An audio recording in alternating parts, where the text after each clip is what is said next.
All right, guys, good morning, or at least it's morning here in California. I don't know where you are right now tuning in, but thank you guys so much for joining us. We have the Lotus Evora GT here. I'm very excited about this vehicle. It's the first Lotus I've ever driven, and it did not disappoint. But let's get into first the questions on Instagram, @miles_per_hour, if you want to follow me there. TikTok, same thing, @miles_per_hour. And YouTube's community page, I posted the photo up a day or maybe a day and a half ago. And asking what questions do you have about this vehicle. I will answer those first. Then I'm going to get into the folks who are tuned in on YouTube. Be patient. I will get to you, I promise. So Christina, of course, is manning the camera. Looking lovely in her yellow sweater. You can't see it, but I can. Looks great. Say hi, Christina. Hello. All right, let's get to the questions. First, Lotus Evora GT. Also, do you like my big bottle test shirt? You can get one for yourself if you want it. Will it fit? Will it fit? Not in this car. Not in this All right. car. Okay, first question. Can you find the temperature gauge from Jake? Right off the bat, getting to the interior from Jake. I love the question because this is a British-built, British-engineered vehicle. Well, I mean, the engine is from a Toyota, but the tech is a little dated and the electronics are a little finicky.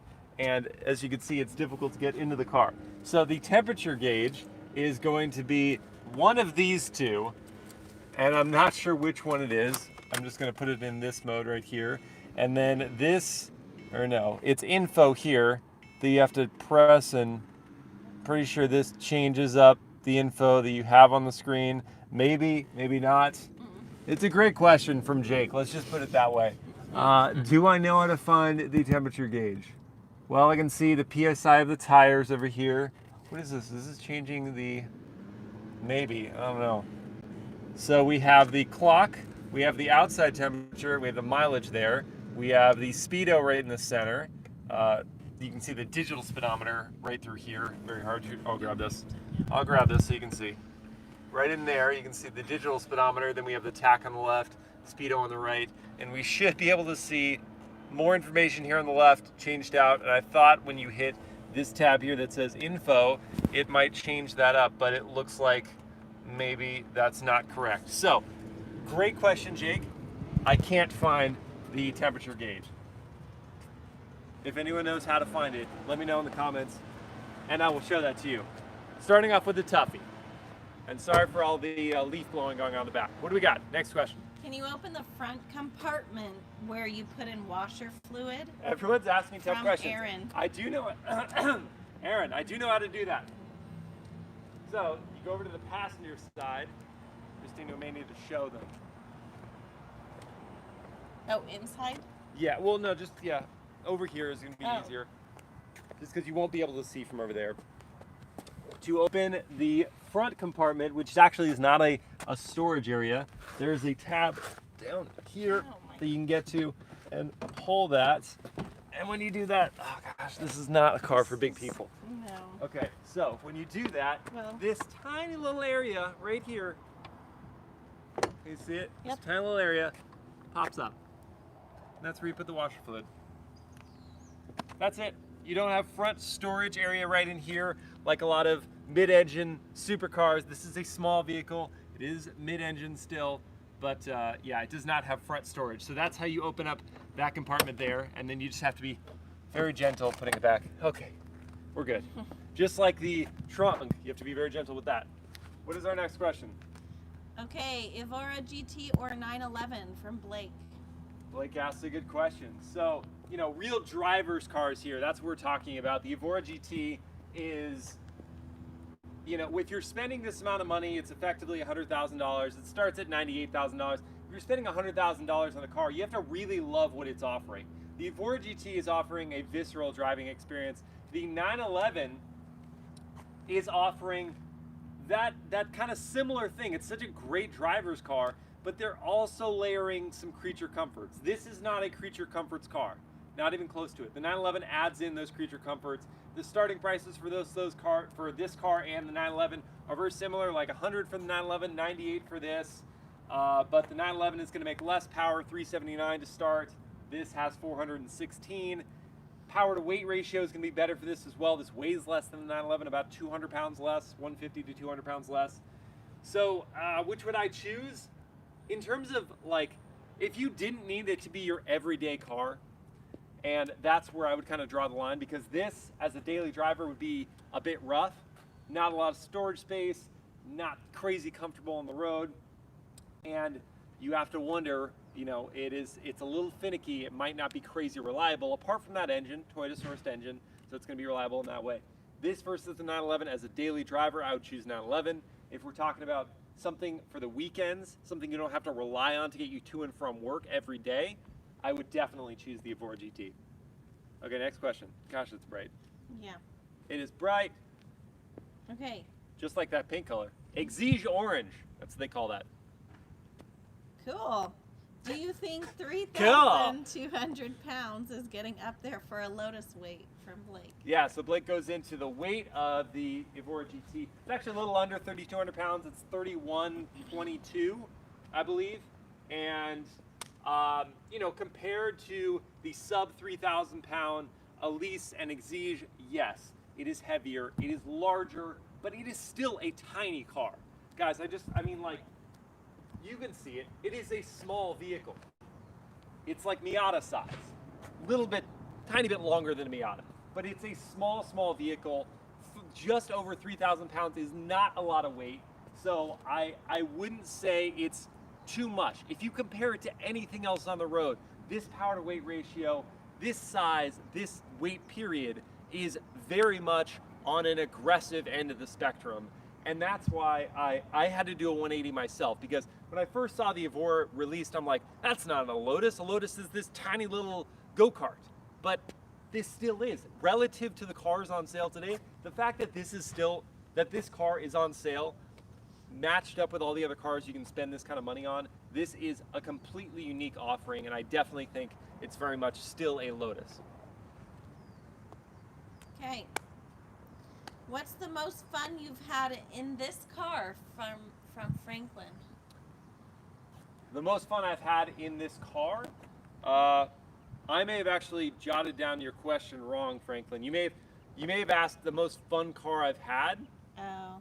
And I may have written that down wrong, because that wouldn't make any sense, the question that I wrote down. The most fun car I've had that I've driven, at least while I've been a journalist reviewing cars, was the McLaren 675 LT. Though I am getting the McLaren 765 LT, the successor to that car.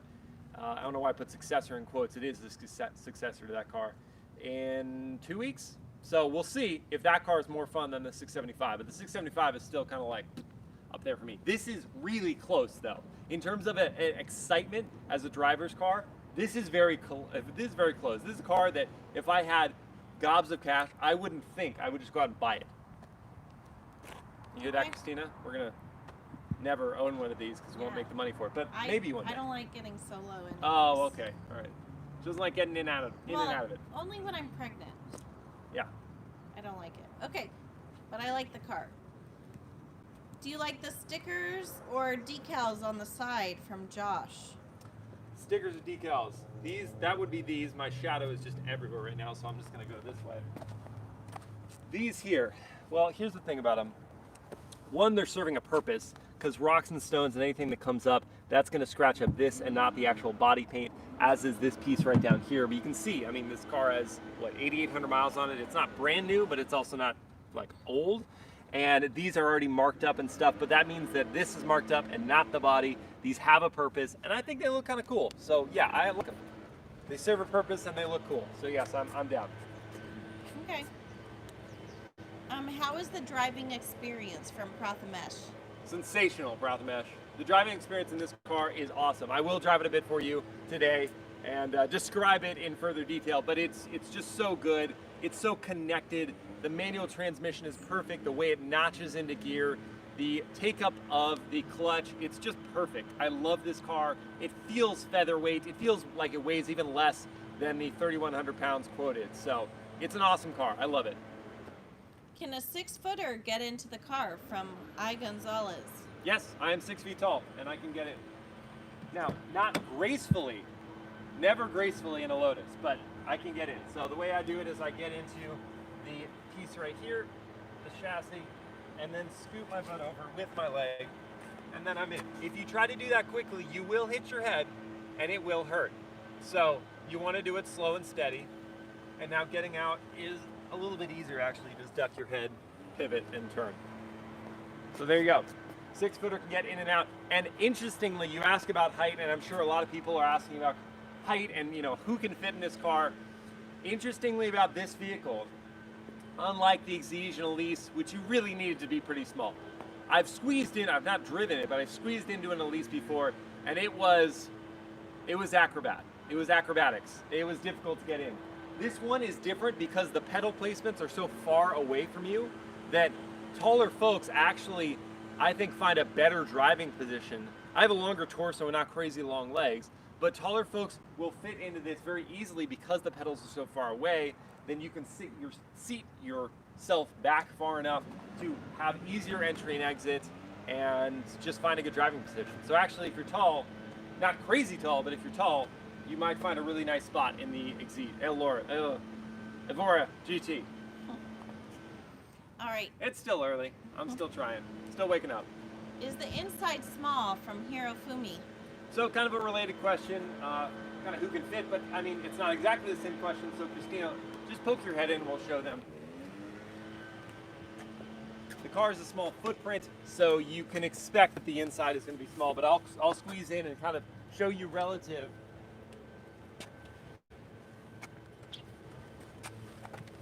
Again, slow and steady here. So this is me, this is where the passenger seat's going to be. Our arms are not going to be able to share the same real estate, so it is tight in here.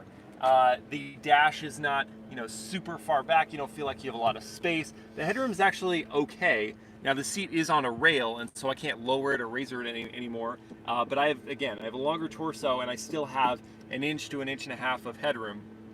So that's all good. It's tight. You do have rear seats there, which are hilarious, but where's the tab here? Do you see the tab over here, Christina, that you can pull on the side? Just move your hand. Oh, okay. Yeah, there you go. So you pull that up, then you can see that there are rear seats, and no one would fit back there. It would have to be a child, which I would not recommend, in the front seat, and then 2 children in the rear seat. So this is my seating position. Do you have any leg room back there? I mean, no, not really. Also, the headroom is going to be a huge issue here. So really, really small children maybe in the back. Mostly this is kind of like a shelf where you can put cargo, and that's where it's most effective. So yeah, it's tight. It's tight in this cabin here, Hirofumi. Okay. Are you getting out or staying in there? Yeah, I can get out. I just didn't. Were there any questions? More questions about the interior? Well, it's hard for me to bend down. Oh, okay. How's the build quality from Ote Manu? So that we can say is related to this hand-built vehicle, and so there are going to be defects. Not that are going to be super blaring, but when you get into the details, there are going to be some small defects, and I love that because it's characteristic of a hand-built vehicle. This one, there's nothing that's really glaring to me as a huge problem, but yeah, you can, I'm sure if you get close and you find like little stitching things are just off, and that's okay. The build quality is going to be just fine for how you're going to use this vehicle. You're not going to be beating on it like a family car, throwing things in and outside of it. You're mostly just going to get in and drive it. And in that way, this car is really just set up perfectly for the driver. The feel of the steering wheel, the leather feel, the Alcantara around and on the dashboard. It's this, the Alpine head unit in here is terrible. But Lotus is not Mercedes-Benz. They're not going to have MBUX in here. They're not going to have BMW iDrive. They're not going to have all the latest technologies. This is just going to work. You've got navigation, you got a backup camera, you got a radio. Done. So yeah, I think the build quality is just fine. Not great, just fine. Okay, where is it from? From Caleb. Right there. Hand built in England by David Hills. Yeah. David Hills. Okay. Can we use it as our daily driver from Animateur? Oh, I would not. I've talked about that. I would not. Yeah, I would not use this as a daily driver. Then again, I mean, I used an NA Miata as a daily driver for a couple years. So if you are creative, you can use it in that way. Man, they got a lot of leaves to blow. like a lot of leaves to blow out there apparently. So if you if you wanted to use it as a daily driver, it was your only option to use it as a daily driver, sure, you could do that. I would not recommend it. Christina's sitting down. Well, you held me in a squat position for a long time. No, I understand. It's okay. I understand. You're carrying a baby. It's fine. Okay, what's the top speed from Daniel? Okay, well, you know what? Let's do a couple things. Let's start up the car. So make it let's drive it. Oh. Oh no, we're gonna start it up, and I'm gonna show the engine bay. So, oh boy, Christine doesn't look like she wants to stand up right now. It's okay. We can all be patient, right? On the way, I can show you. Where did I put the key? I made it. Oh, that's great.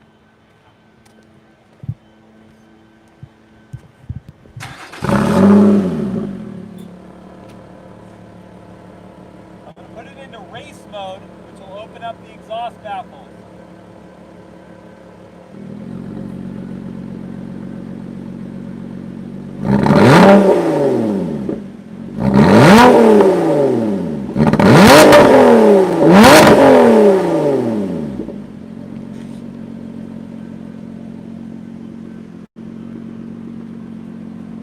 Guys, does that sound like a Camry engine? Because it is.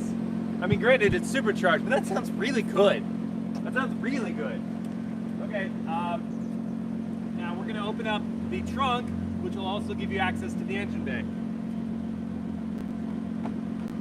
I don't know why I'm putting things in parentheses that actually deserve to be in parentheses. Trunk is actually the trunk. It's actually not parentheses. You're using quotation marks. Yeah. Guys, I'm tired, okay? Okay, look at inside. 3.5 liter V6 supercharged, make 416 horsepower and 317 pound-feet of torque. That is connected to your choice of a 6-speed manual or 6-speed automatic. Why on earth you would get the automatic, I have no idea. If you're looking at an automatic, do not buy this car. Don't do it. I'm sure the auto is a fine gearbox, but this car is about the drive. It's about the engagement. Do not buy it if you're looking at an automatic car. 0 to 60 is going to be 4 seconds flat. Top speed, as you asked, is going to be 188 miles an hour. Did you like the sound of the exhaust? Let me know. I want to know. Yeah, they all liked it. You liked it? Yeah. Okay, what are the competitors from Anarbon? All right, so we already mentioned one. Blake pointed it out. The Porsche 911 would be a competitor. Interestingly, the size of this vehicle is more 718 Cayman than 911, but price-wise, it's going to be more 911, and performance-wise, it's going to be more 911 territory. So it would be the Porsche 911. It would also be, I mean, you can factor in the new Chevy Corvette.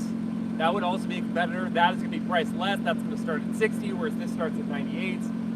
The Corvette's going to make more power, 495 horsepower. It's going to be faster to 60 miles an hour, just to about 3 seconds, 3.1, 3.2.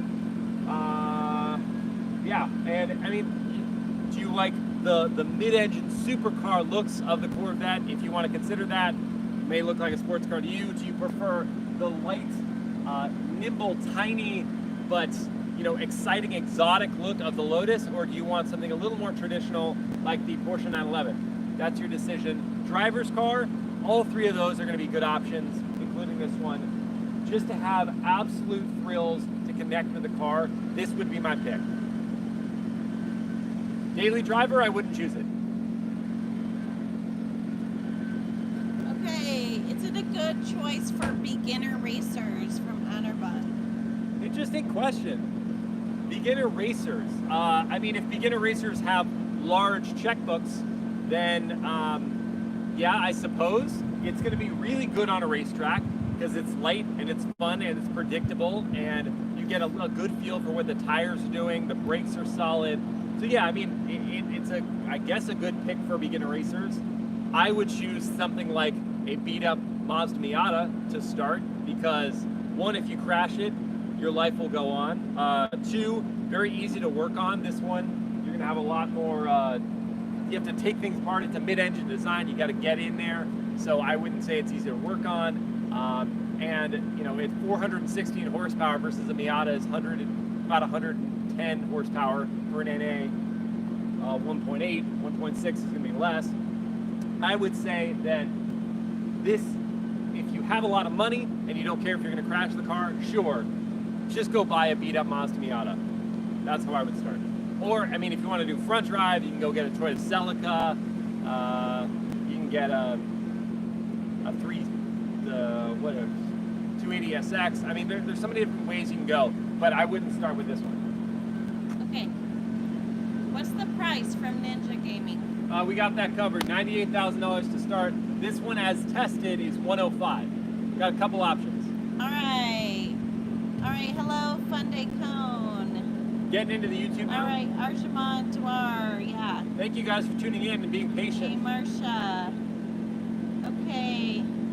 For loving your Q&As. All right. Any news regarding an upcoming Lotus SUV from Michael Peng? Not that I'm aware of. I think, gosh, okay, so people were upset to think of Ferrari making an SUV. Lotus making an SUV really bums me out. Because Ferrari, they do a lot of things, they don't have sedans, but their sports cars have gotten large and they're still all about the power and the prestige and all that.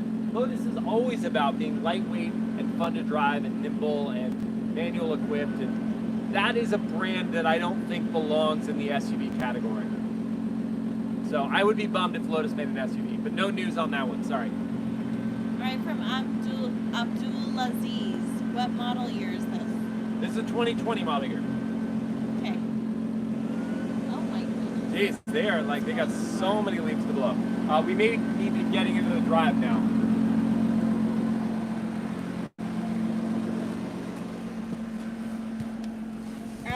Some people are kind of bummed that it's a Toyota engine. Yeah, I mean, you could be bummed by that, but also consider, one, it sounds great. They've tuned it extensively. And also, Toyota means reliability, so this car is probably, apart from the electronics, not going to be broken down on the side of the road. Can you turn some air? Okay, Christina needs some air. Why do you always have to tell them what I need? Oh, because I just want them to stay updated. It's a live Q&A. Okay. That was your live question. You asked about air. From J Knight. But is it fast? But is it fast? It is indeed fast. So we were in race mode. You don't want to stay in race mode because it gets pretty darn stiff. So we will go into sport mode, and then this thing gets kind of annoying. Just by the way. Wait, is it fast? Yeah. Yes, Okay. it is fast. Is it worth it? From Derpy Bellic Gaming. 100% to me. I think there's nothing like this car on sale right now. And if you don't want to just drive Corvette or 911 or something that everyone else has, this is the way you go. This thing is special. It's very, very special. All right. Hello. Hiya, Sunny. Okay, Prathamesh. Hey, yay. All right, I will And be punching Prathamesh it is now. joining. Oh.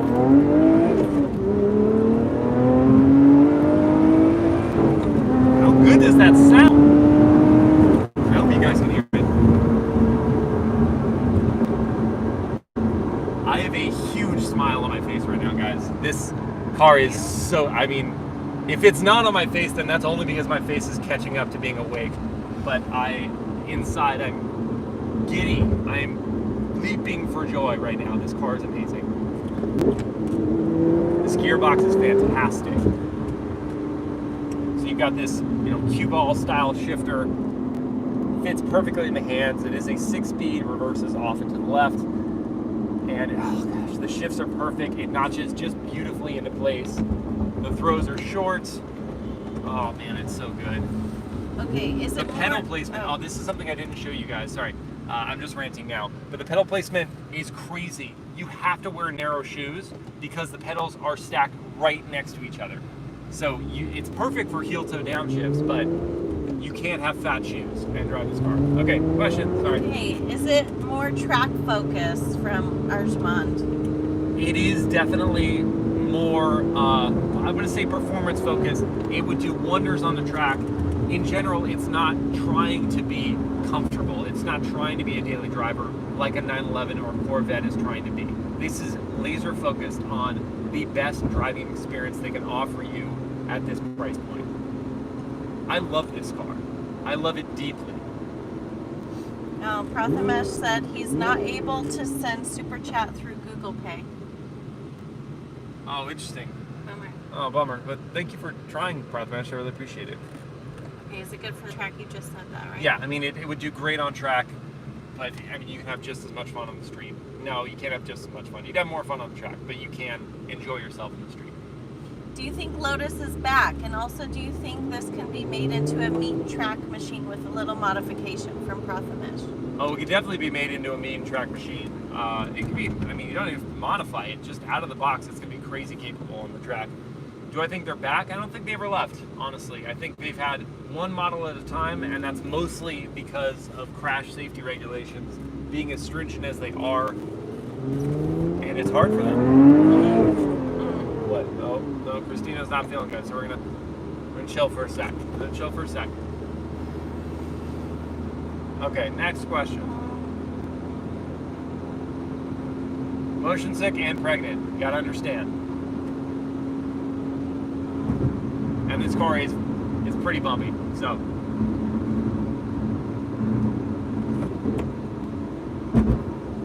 Okay, I'm trying. A lot of people like the sound of the car. They don't get the sound nowadays. It's true. Sounds like a R35. That's an interesting comparison. No turbos, supercharged. So a little different, but can you hear the supercharged in this car? When you go to a higher gear and you press on it, it's hard with the air going. What do you think is better, this or the new Supra from Droopy? This, 100%. 100%. The Supra is fun. You know, it's less expensive, like significantly less expensive, like half the price of this.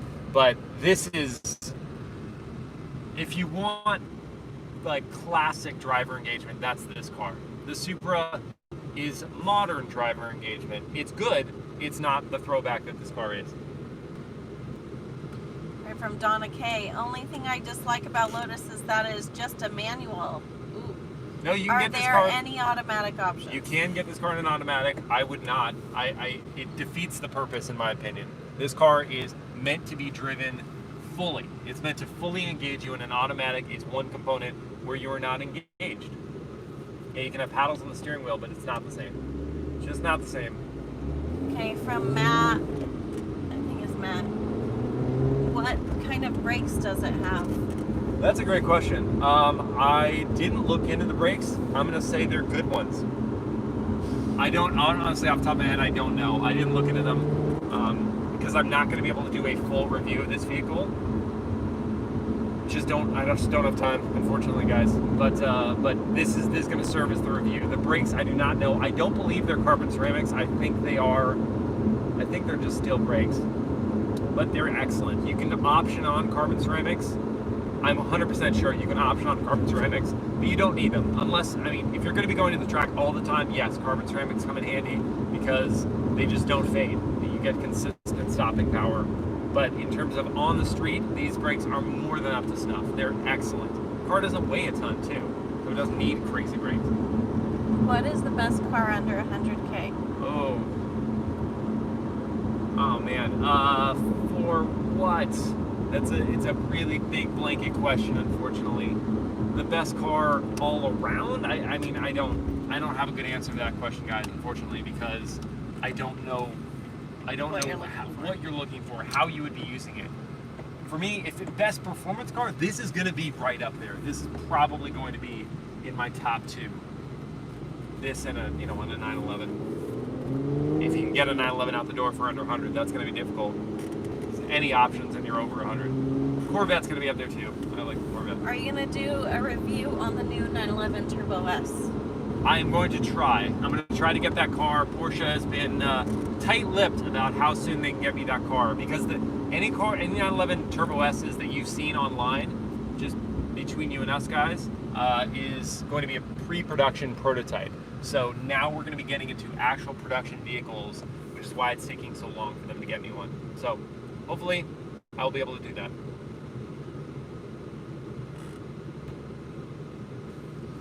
Okay, Arshman, when are you going to do a live Lambo Q&A? Already did a couple. I've done a number of them actually. I've done the Aventador, I've done the Huracan, I've done the Urus. So I've done a few of them. I don't want to just make this a Lamborghini channel, so I'm trying to spread myself around, let you guys see a bunch of different kind of cars. From Shabed, dude, I love your videos. Oh, thank you so much. I'm glad. I really am. I'm gonna skip the. How does it drive? We already kind of talked about that. Talked about it. You know, the transmission's phenomenal. The pickup is amazing. The tidiness it feels in corners. I mean, I'll go to a section of corners here. No, I can't. No. Christina, it's not going to feel too good. Watch my POV drives, guys. I will have POV drives for this model. I'm going to try to get a POV Canyon drive in as well, if I can manage it. Okay. So you'll have that too. Is it dual clutch or something from Arjmont? No, it is not dual clutch. It's a single clutch that you use in a manual transmission. I'm just right now, the reason it's rev matching is because I'm doing that with my feet. I'm heel toe downshifting, so I'm rolling off the brake to blip the throttle on the downshifts.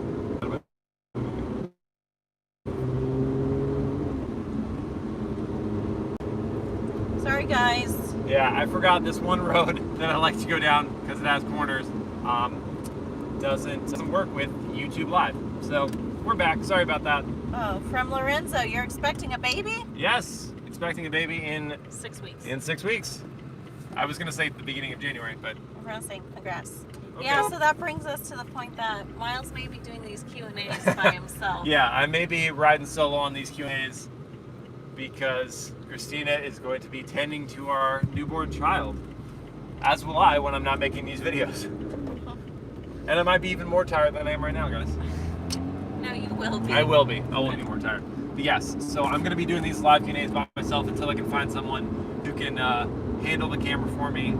Of course, in this time of COVID, that's going to be very difficult to find someone who we feel comfortable holding the camera. But yeah, when I find that person, then I will be able to do it again when I'm not holding it myself. But I will keep these going just by myself, don't you worry. I just won't be able to drive the cars. Does it have safety equipment from URI?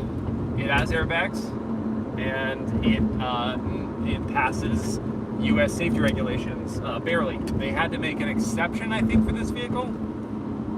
Yeah, so I mean, it's safe? Question mark. Not said with full confidence. Does it have Brembo tires from Donna K? Brembo doesn't make tires. It might have Brembo brakes. No, it doesn't. It has a different brand of brakes. Akibono? I think it's Akibono brakes. Okay, so I actually answered my own question that actually wasn't my question. It was a question that was asked of me earlier. I think it's Akibono brakes, but they are not Brembos. No. Okay. It has Michelin Pilot Sport 4S tires, I believe. How does the steering feel? Excellent. Across the mesh. Excellent. It's a manual, not manual rack. It might be a manual rack, but I think it's hydraulic. So you get a lot of feel from the front tires, and the turn-in is really sharp. But just, oh man, the communication through the wheel is the best part about the car. All that and the manual gearbox. Those two things make this vehicle. Okay. Is this a car that has a lot of acceleration and or speed from Max? Yes, definitely. 0 to 60 in 4 seconds is quick. There are cars that are going to be faster because they have launch control and all-wheel drive and all that, but the sensation of speed is where I'm thrilled on this vehicle.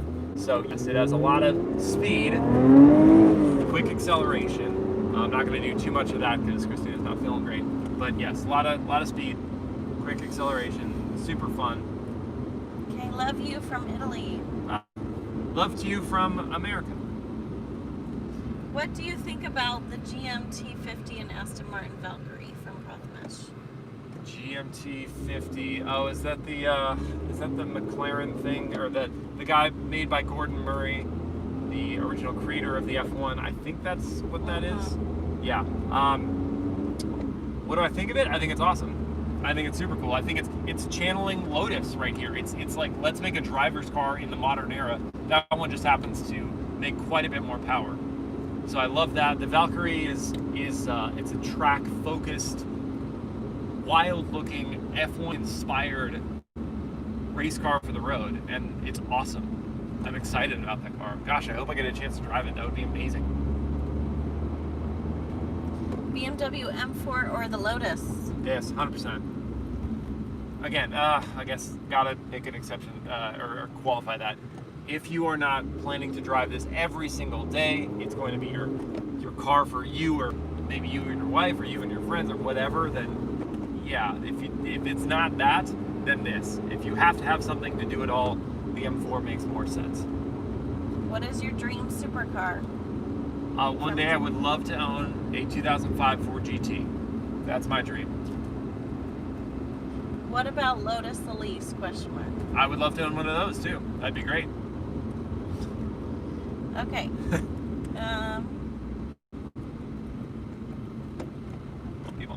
People are sad I'm leaving. Actually, just one person. Just one person. People are sad. Yeah. I mean, I'm sad. People are sad. I'm sad. I have fun doing these with you. Love and congratulations from India. I want your job, buddy. From Sean J. Can you do a review on a Karma Rivero? Yeah, that's an interesting one. I have to see if I can find their PR contact, but I see them roaming around here in Southern California because they're based just there in Irvine, very close to me. So I will see if I can get one of those. It's a good request. I will try. Okay. Last question. Would you ever be interested in reviewing a Genesis Coupe? It's a very underrated sports car, Bennett. It is, but they're not currently making Genesis Coupe models right now, so I don't have access to one. So like many of the cars that I get requested that are used, I would need to find someone who personally owned the vehicle, and then I'd be able to review it, and that's not always doable. So I'm going to say I agree. I enjoy the Genesis Coupe. They don't make it right now, so I can't review one. All right, guys, I think that's going to wrap us up. Thank goodness I can end by driving, not sitting at a stoplight. I hate that. I hate that. We'll do one more acceleration run. Christina's going to hold it together. Love you, babe.